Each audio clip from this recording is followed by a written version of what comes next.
Hi, my name's Di Downey, and today's video and blog, you can get some more information if you go to my blog, is about routines and rituals. And I often talk about routines and rituals because I really believe from my work for years and years and years is routines and rituals underpin the systems in our business and actually underpin the results that we get in our life. So let's first start off. What is the definition of a routine and what's the definition of a ritual? Roughly, a routine is something that we do, an activity that we do that we can see that we get the result of. So it's something quite, hardcore. A routine is something that is more like, I have a routine of meditating. I have a routine of going for a walk. I have a routine of going for a swim. I have a routine of brushing my teeth, have a routine of going to bed at a certain time of night. Whereas I have a ritual that's more invisible, it more creates my culture, it really comes from my being, it really creates who I am. And so rituals are more like ceremonial type of feel to them. So it may be like I have a routine of a certain type of tea that I drink at a certain time of the day. So, but it's the planning that's the ritual.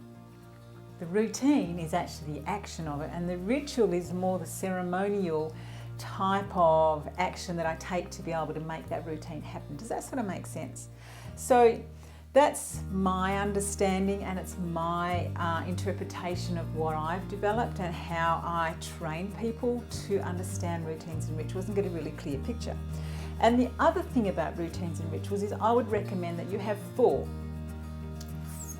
areas of routines and rituals. One being routines and rituals for your brain, for your mind, for re-education, for lifelong learning, to keep updating, to keep throwing out information and bringing in new and experimenting for our mind.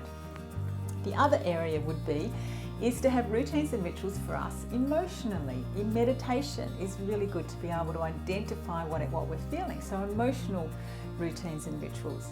And of course physical, our diet, our exercise. And of course the other one, our fourth aspect of ourself is spiritual.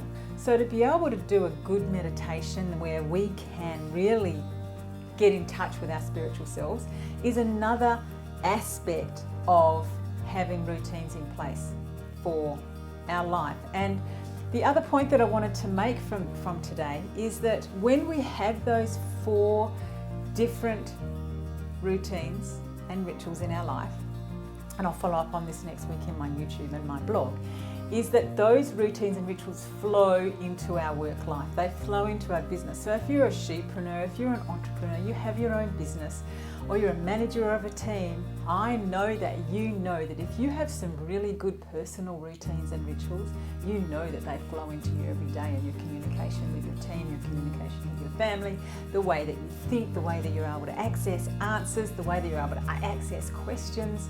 So my tip for today really is, if you don't have some good routines in your life for those four aspects of your life, start experimenting. And when you experiment for 3 months. Don't experiment just for 1 or 2 days or 1 or 2 weeks. It's not enough to be able to see the benefits, because really the action takes time to get a benefit, because there needs to be other things in our life move out of the way so that that routine and ritual can really start to give us a feeling of moving in a different direction.